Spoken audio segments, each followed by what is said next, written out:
menjadi Kristen itu tidak dinilai waktu kita ibadah. Sama sekali tidak. Kita itu menjadi Kristen itu dinilai dalam hidup sehari-hari. Ya, 24 jam penuh sehari kita itu ngapain? Nah, itu yang Tuhan nilai kita jadi Kristen. Supaya kita nggak jadi orang munafik. Maaf ya. Mengapa Tuhan Yesus itu benci betul pada orang beragama? Kalau saya mau kayak kata manusia ini ya. Karena orang beragama itu munafik sekali.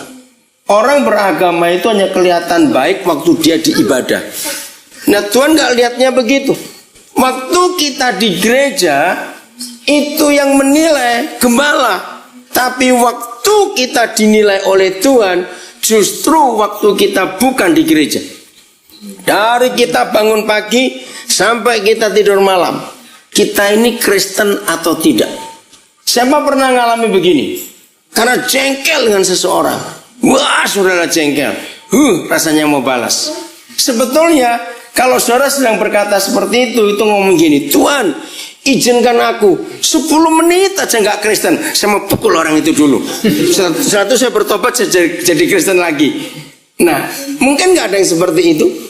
Coba kita lihat Yohanes 15 ayat pertama sampai ayat yang ke-7. Perhatikan baik-baik ayat itu. Yohanes 15 ayat pertama sampai ke-7. Tuhan Yesus bicara tentang apa di situ? Ayo yang lain. Tuhan Yesus bicara tentang apa? Pokok anggur yang benar. Nah, dia menggambarkan kita sebagai apanya? Dia apanya? Ayo, dia apanya, kita apanya? Kita ranting-rantingnya, dia apanya? Dia pohon besarnya itu. Nah, itulah kekristenan yang sungguh-sungguh. Jadi Kristen kita itu digambarkan seperti ranting pohon dengan pohonnya. Nah, apakah ranting bisa begini? Kalau sudah 2 hari dia nempel, bosan, dia lepas keluyuran ke pasar dulu, ke terminal, setelah bosan terminal, nempel lagi, begitu tidak? Iya, itu pohon plastik di belakang itu, lihat tuh. Bisa dilepas. Kristen kita harus 24 jam penuh. Tidak hanya waktu kita ibadah itu Kristen. Katakan amin. 24 jam. Waktu kita jalan, waktu kita ke pasar, waktu kita ke sekolah, waktu kita ke kantor, waktu kita naik angkot, apa saja, kita harus tetap Kristen. Karena harus nempel pada pokok itu, pada pohon itu sendiri. Kalau tidak, maka kita nggak akan dapat kehidupan. Maka itu saudara, yang menentukan kita Kristen atau tidak, itu bagaimana sikap kita sehari-hari. Mulai dari rumah. Orang tua, saya ingin sampaikan kebenaran ini. Anak-anak, besok kalau kalian menikah, ingat ini.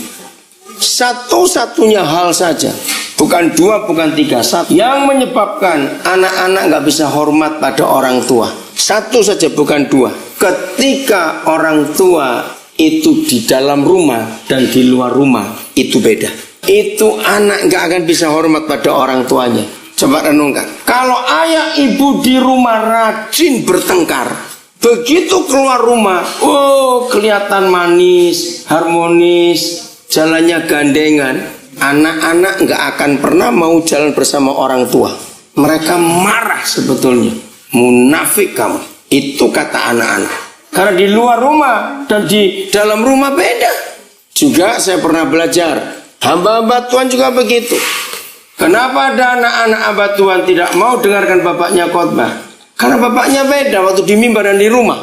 Karena gak bisa dengar, gak bisa terima keadaan itu. Jadi anak-anak muda besok kalau kalian jadi orang tua, ingat ini. Nah, mengapa Tuhan Yesus dari awal dia benci orang munafik? Dia gak suka orang yang pura-pura. Maka itu kita harus jujur. Hidup ini di dalam Tuhan. Apa yang Tuhan ingin kita kerjakan, kerjakan sepenuh hati. Karena dunia ingin melihat itu lewat kehidupan kita semua. Jadi jangan pernah kita jadi munafik. Jangan. Ya, semua kita belajar untuk hidup jujur. Mari kita lihat berapa ayat yang Tuhan rindukan untuk kita kerjakan dalam hidup ini. Di rumah itu penting sekali kita hidup dalam kebenaran yang Tuhan sediakan buat kita semuanya. Kita akan baca kitab Roma pasal yang ke-12, Roma 12 ayat yang ketiga. Saya akan baca ayat ini lebih dulu. Berdasarkan kasih karunia yang dianugerahkan kepadaku, aku berkata kepada setiap orang di antara kamu, janganlah kamu memikirkan hal-hal yang lebih tinggi daripada yang patut kamu pikirkan, tetapi hendaklah kamu berpikir begitu rupa sehingga kamu menguasai diri menurut begitu rupa sehingga kamu menguasai diri menurut ukuran iman yang dikaruniakan Tuhan kepada kamu masing-masing. Tadi waktu saudara sedang muji Tuhan, saya nggak muji Tuhan, maaf, karena saya lagi kontak dengan orang yang sedang putus asa. Dia ingin mati saja. Dia berkata, aku gagal, istriku nggak menghargai aku, anak-anakku nggak tahu kemana sekarang. Dia sudah kerja berkali-kali selalu gagal. Nah, dia berkata, lebih baik aku mati. Nah, saya tadi balas dia. Satu aja yang membuat dia terjawab tadi itu. Saya berkata begini, apa yang menyebabkan kamu stres seperti ini? Karena kamu jadi orang munafik. Kamu nggak mau mengakui, nggak mau menerima dirimu apa adanya. Kalau memang, maaf saya berkata pada dia, sekolahmu sampai di situ dan kamu bisa bekerja sampai sekian ini, ucapkan syukur. Nah, terus saya katakan pada dia, saya minta hikmat Tuhan tidak betul balas. Siapa ukuran yang kamu pakai? Nah, hal-hal ini yang Tuhan tidak suka.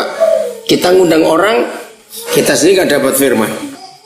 Kakek nenek tidak boleh ngurus cucu, harus orang tuanya. Ini salah besar. Nah, anak besar ibunya mana kok? Ibu gantian ya, sama aja bohong kalau begini. Ibu sayang cucu. Iya, karena dimanja itu Pak. Anak kecil itu bisa milih. Kenapa mereka lebih senang ke kakek neneknya? Karena kakek neneknya apa-apa boleh. Betul enggak? Itu anak kecil. Begitu tolong jadi kakek nenek jangan nuruti semua kemauan cucu. Itu malah merusak nanti. Cucu harus diurus orang tua. Lihat sudah mulai bandel kayak begini. Nah, akhirnya Pak, itu penting. Nanti kalau dia besar dia akan jadi jahat sekali. Kalau keinginan nggak dituruti, wah dia akan berontak luar biasa. Karena anak kecil sudah bisa manipulasi. Umur berapa dia Pak? 4. Nah, makanya itu sebelum terlambat biarin nangis Pak. Ibu tinggal aja Bu, nangis dia biarin. Saudara, senjata anak kecil itu nangis. Begitu dia nangis kita turutin. Nah, dia akan nangis terus kalau minta apa-apa. Nah, satu-satunya cara biarkan dia nangis. Ingat ya, nggak ada anak kecil nangis itu bisa mati, nggak ada.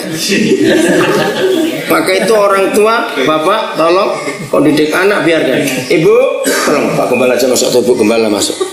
Ibu beritahu ibu, nggak bisa begitu. Biarin aja dia nangis. Bukan kita kejam, tidak. Nggak sakit toh Pak, dia tidak sakit toh. Nah, yang gendut tadi betul. Oh, yang gendut itu. Oh. Yang gendut tadi. Nah, beritahu aja suruh tinggal saja. Atau suruh main di luar sini. Jadi lagi sekali, beritahu semua orang tua, kakek nenek tidak boleh ngurus cucu. Itu kan merusak cucu itu. Ya, coba salah seorang baca kerusakan keluarga Daud. 1 Raja-Raja 1 ayat yang ke-6. Ya, perhatikan, ini bahaya sekali. Daud itu keluarga yang diurapi, bukan keluarga yang dipilih. Tapi keluarganya berantakan karena dia nggak jadi bapak yang baik.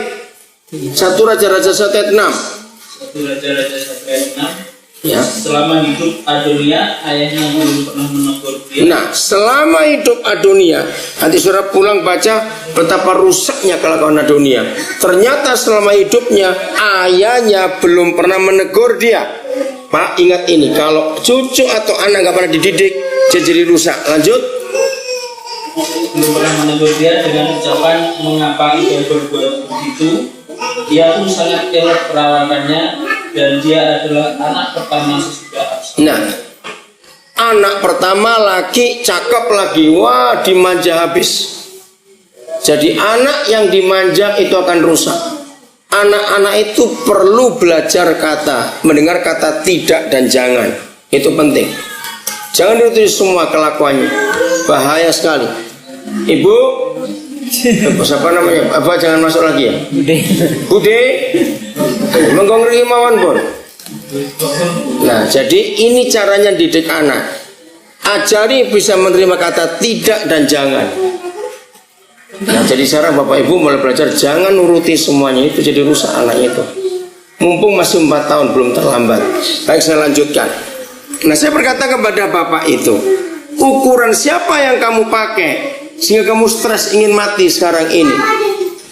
Kalau kamu lihat ke atas terus, orang-orang di atas kamu, ya kamu stres.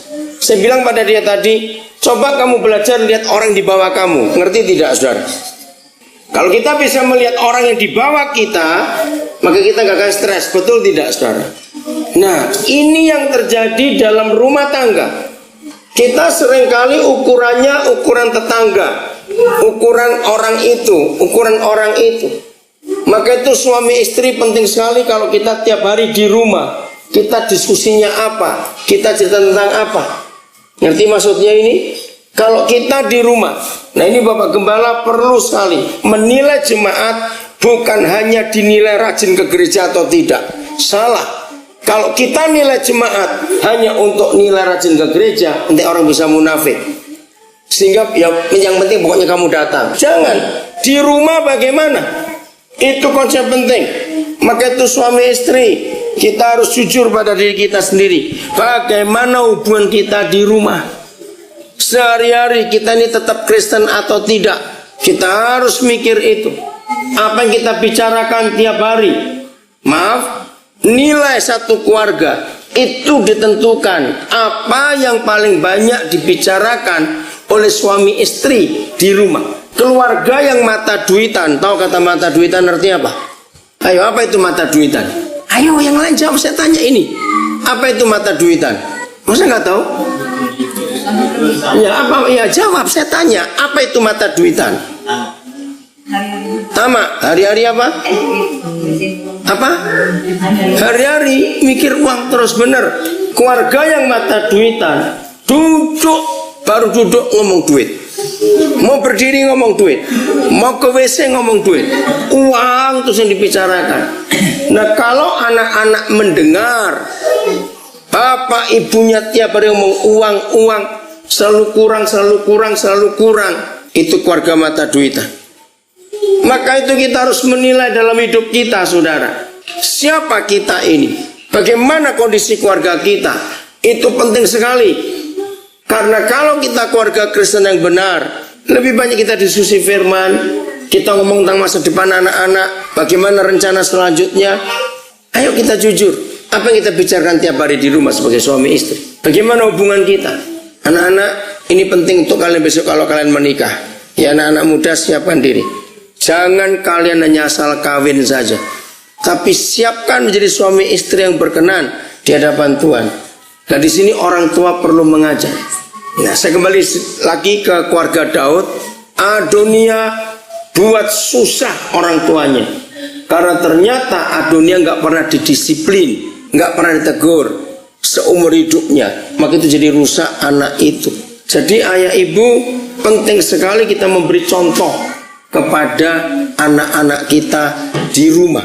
Apa yang kita bicarakan itu yang akan membuat anak-anak kita jadi apa nantinya. Kita lihat contoh satu keluarga, 2 Tawari 17. Coba lihat 2 Tawari 17. Ini contoh keluarga yang hebat, keluarga yang pimpinannya yaitu si ayah dalam keluarga itu takut akan Tuhan. 2 Tawari pasal 17 mulai ayat yang ketiga. 1-2 saudara baca di rumah. Betapa hebatnya Yosafat, karirnya luar biasa. Baik itu anak-anak muda, khususnya yang perempuan, kalau kalian menentukan siapa jodohmu, calon suamimu nanti, jangan tentukan yang kaya, yang ini, yang itu, tidak. Tentukan bahwa dia adalah orang yang takut akan Tuhan. Katakan amin anak-anak gadis ini. Yang takut akan Tuhan. Kalau kamu menikah dengan laki-laki yang takut akan Tuhan, maka kamu akan bahagia seumur hidup. Ayat 3 berkata, dan Yahweh menyertai Yosafat. Inilah kekayaan yang paling penting dalam hidup anak-anak kita nanti.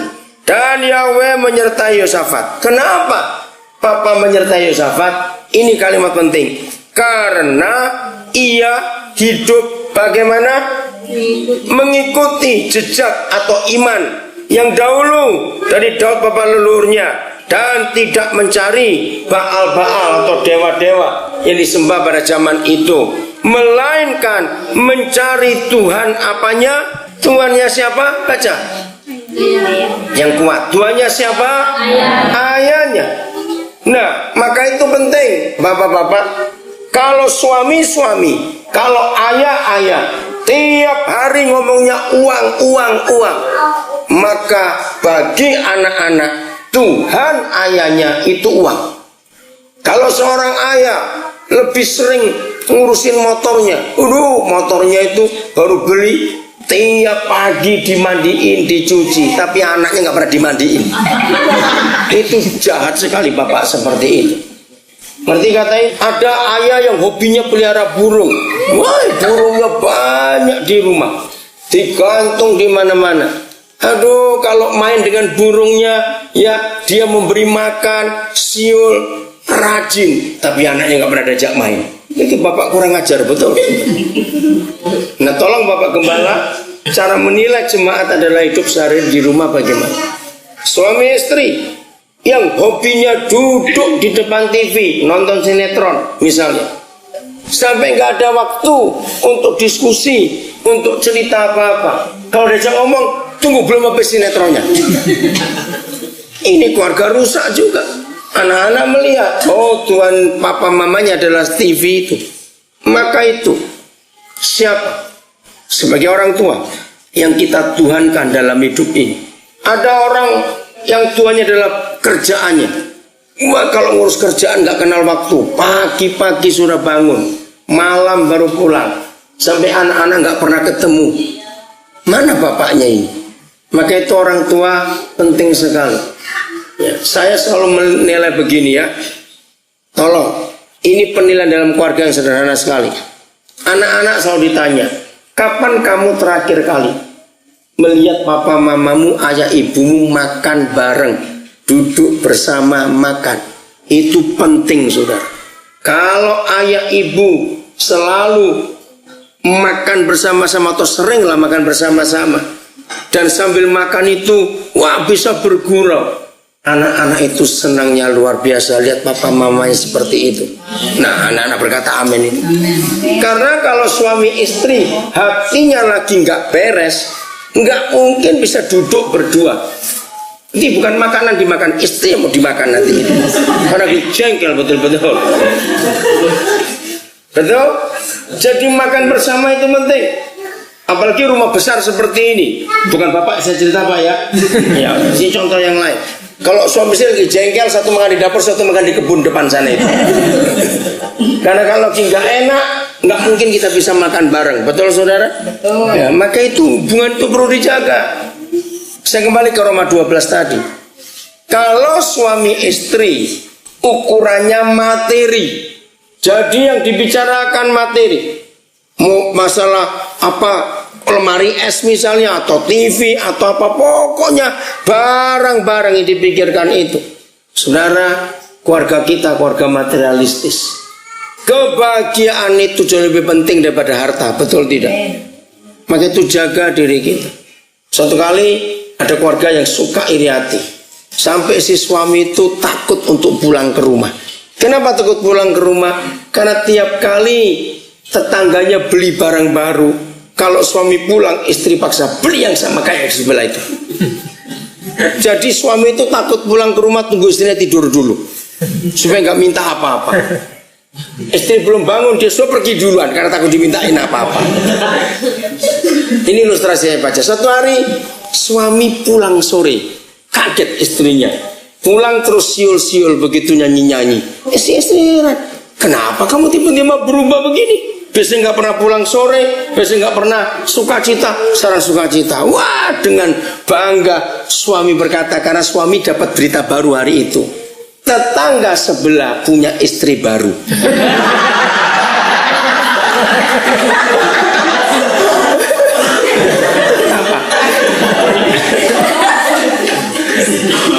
Ngerti maksudnya? Wah, berarti dia berani pulang ke rumah. Jadi saudara, jangan kita ukur yang lebih tinggi daripada iman kita. Amin. Yang realistis dalam hidup ini. Jangan yang muluk-muluk.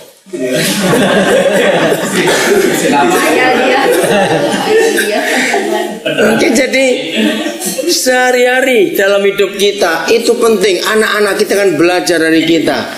Bagaimana reaksi kita menghadapi apa saja. Anak-anak itu melihat kita semuanya. Orang tua yang rajin bertengkar, anak-anak akan belajar bertengkar juga dari kecil. Jadi hormati Tuhan, imani apa yang kita bisa imani, jangan melebihi daripada kekuatan kita. Nanti ribut terus.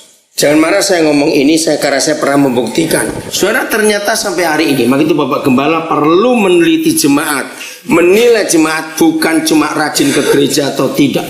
Itu bisa jadi orang munafik. Ada cukup banyak orang Kristen, sukacita hidupnya itu ditentukan oleh uang. Kalau uangnya lagi banyak, senyum-senyum, nyanyi-nyanyi. Kalau uangnya habis, marah-marah terus. Sampai anjing pun tahu kapan bosnya itu punya uang atau tidak. Lu serius saudara? Karena saya pernah meneliti, anjing aja bisa tahu. Jadi begini waktu saya meneliti itu, ya, anjing kalau lagi tidur misalnya di ruang tamu begini, terus dia dengar sesuatu, ya, jalannya atau motornya. Anjing itu kan peka, bukan kupingnya itu. Misalnya kalau si keluarga itu naik sepeda, anjing itu bisa tahu ini sepedanya si bapak atau si ibu. Begitu pula motornya, itu tahu. Begitu dengar sesuatu, anjing masih tidur. Terus anjing biasanya kalau lagi mikir sesuatu itu matanya lagi buka, terus kupingnya berdiri gitu. Dia dengerin, oh bos datang. Dia dengar dulu. Oh aman sudah. Karena waktu turun dari motor, buka pintu pagar, baik-baik, nggak ada apa-apa. Buka pintu, tenang. Terus anjing yang ngelihat, oh mukanya enak, ya udah dia tidur lagi. Anjing tahu, lagi punya duit gitu. Tapi kalau ibu pulang dari halaman, woi, kenapa pintu dibuka? Baik, anjing langsung tahu, lagi nggak punya duit itu. Dia langsung masuk bawah kolong, takut ditendang juga nanti. Serius saudara, anjing itu bisa tahu kapan kita punya duit, kita nggak punya duit. Ayo kita jujur dalam hati kita. Siapa hobinya marah karena lagi nggak punya duit? Tapi kalau duitnya banyak, tertawa terus. Bertobat orang Kristen seperti itu. Berarti sukacita saudara ditentukan oleh uang, bukan oleh karena pengampunan dari Tuhan Yesus. Bisa ngerti contoh-contoh kecil ini? Bagaimana hubungan kita berdua? Suami istri ingat, kita ini tidak mungkin bisa dilukai oleh orang atau ditonjok orang atau dicubit orang dalam jarak 30 meter. Bisa enggak? Wih, tangannya sepanjang apa itu orang? Bisa 30. Jadi yang bisa nyakiti kita itu orang yang paling dekat dengan kita. Siapa itu? Istri atau suami? Maka itu seringkali suami istri munafik dalam hidupnya karena saling menyakiti dalam hidup sehari-hari. Omongannya pedis, omongannya tajam sekali. Suami istri, maka itu nilai dari rumah tangga kita bukan berapa penghasilan kita, bukan berapa kekayaan kita. Nilai dari rumah tangga kita adalah apa yang kita sering diskusikan berdua. Kalau keluarga sudah nggak harmonis, tetangga mikir, aduh, tetangga sebelah itu aman, nggak pernah dengar ribut-ribut. Bertahun-tahun jadi tetangga, kami nggak dengar ribut-ribut. Tahu lusanya cerai. Loh kok bisa? Ternyata bukan dari ribut, sudah perang dingin. Kalau bicara itu pendek-pendek, mungkin tidak tahu, iya di sana. Jangan harap itu keluarga yang baik, nggak ada komunikasi sama sekali, saudara. Maka itu penting sekali dalam hidup pernikahan. Rumah tangga ini dijaga hubungannya. Ada banyak ayat dalam Alkitab yang memberitahukan kita bagaimana cara kita menjaga pernikahan kita. Komunikasi itu penting. Tiap hari bagaimana kita hidup dalam kebenaran Tuhan. Kalau kita hidup seperti itu, sungguh berkat Tuhan akan melimpah dalam diri kita. Mari saya baca beberapa ayat tentang hal itu. Mazmur 128. Judulnya apa? Ayo judulnya apa? Berkat atas rumah tangga. Nah kalau rumah tangga kita yang diberkati, pakailah hukum ini. Nyanyian siarah. Berbahagialah setiap orang yang bagaimana? Takut akan Yahweh. Nah yang berbahagia bukan orang yang duitnya banyak. Yang berbahagia bukan orang yang sukses ini, sukses itu, tidak. Yang berbahagia adalah orang yang takut akan Tuhan. Yang hidupnya bagaimana? Baca Alkitab, seorang hidupnya bagaimana? Menurut jalan yang ditunjukkannya.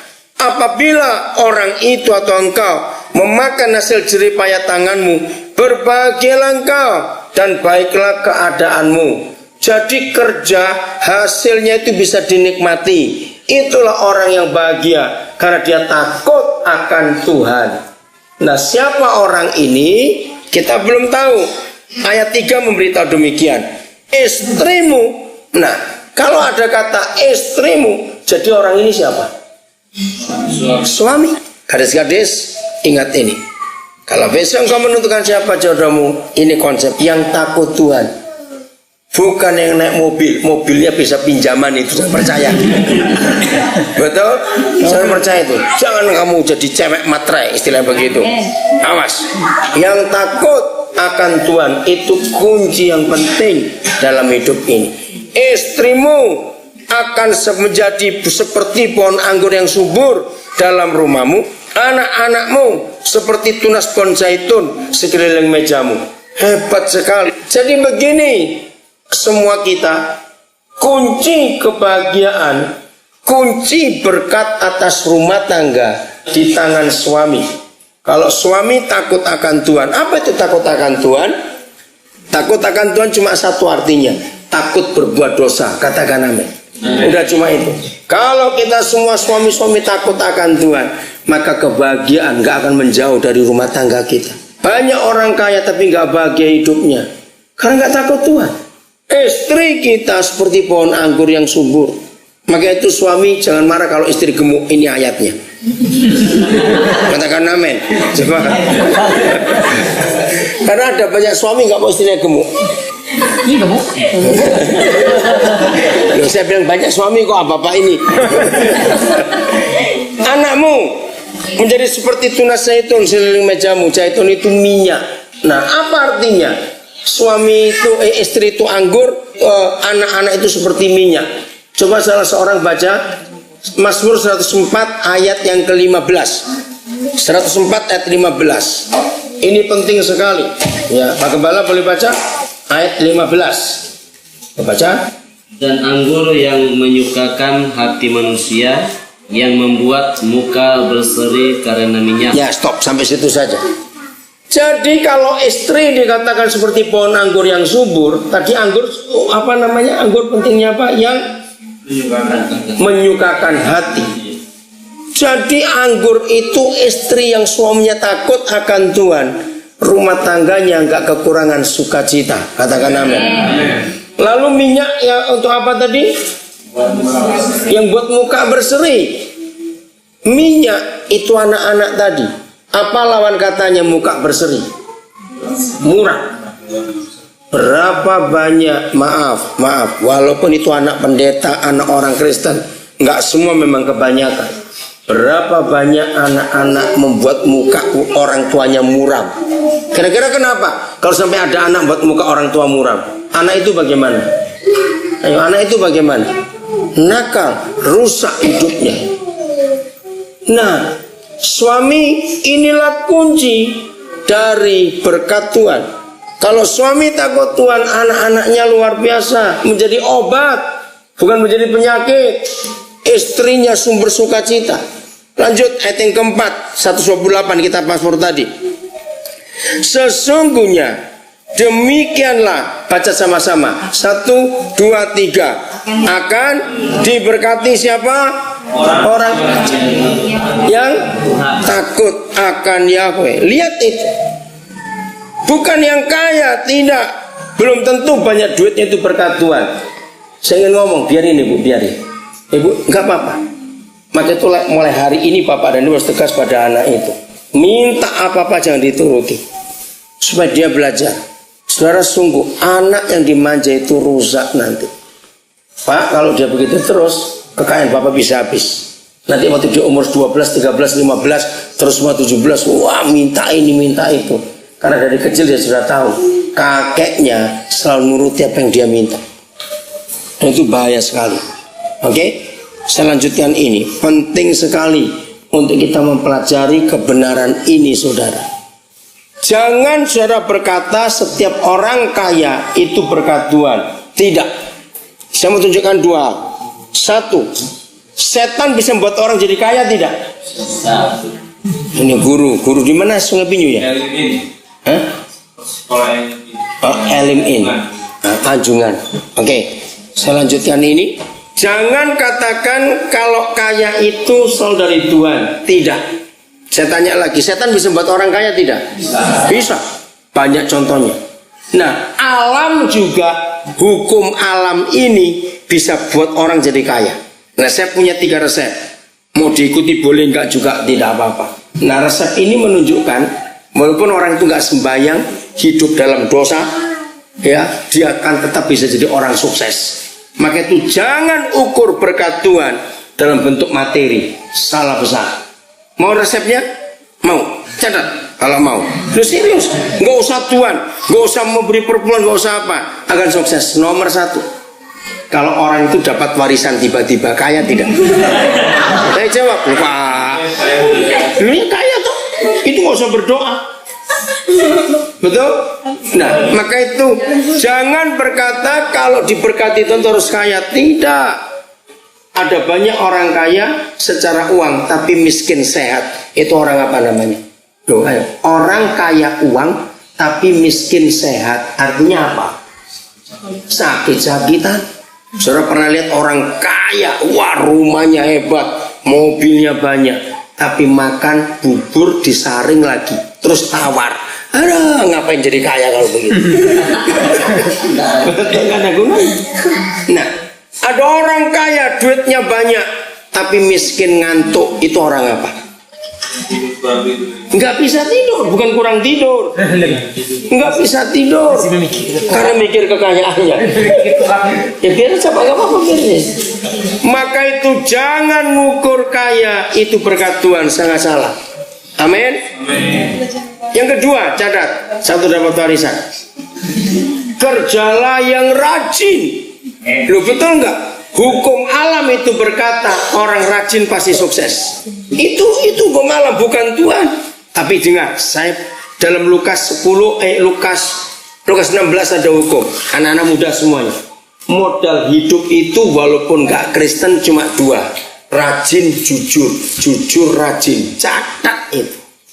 Orang rajin dan jujur nggak akan jadi miskin walaupun tanpa Tuhan. Setuju tidak saya ngomong ini? Karena orang cari orang itu. Perusahaan-perusahaan itu nggak perlu cuma orang pinter sekolahnya. Pinter tapi korupsi ngapain? Rajin dan jujur itu kunci keberhasilan yang tanpa Tuhan. Maka itu nomor 2. Bisa jadi kaya tanpa Tuhan kalau dia rajin. Misalnya yang lain mulai kerja jam 8 pagi, ini jam 6 pagi sudah kerja. Yang lain istirahat jam 4 sore, ini jam 7 malam baru istirahat. Jadi kalau rajin itu pasti kaya. Betul? Tanpa Tuhan. Nomor 3 catat, pelit. Loh, serius, pelit. Itu pasti kaya tanpa Tuhan. Kalau belanja ikan cuma kepalanya saja, terus direbus, ya selama 3 hari nggak dimakan ikannya, dimakan kuahnya. Hari keempat baru dadalannya habis. Orang kayak gitu kalau pelihara kucing pasti mati kucingnya, nggak dikasih makan. Jadi tahu resepnya apa tadi? Bisa kaya tanpa Tuhan. 1, dapat warisan. 2, rajin. 3, pelit. Oh jujur, pelit yang ketiga. Oke, itu. Maka itu jangan ukur berkat itu sebagai uang. Tidak. Jadi kalau ada kata berkat, saya baca lagi ayat yang keempat ya. 128 ini bagus sekali. Sesungguhnya demikianlah akan diberkati siapa? Orang laki-laki yang bagaimana? Takut akan Tuhan. Ayat 5, kiranya Yahweh memberkati engkau dari Sion, supaya engkau melihat kebahagiaan Yerusalem seumur hidupmu, dan melihat anak-anak dari anak-anakmu, damai sejahtera atas Israel.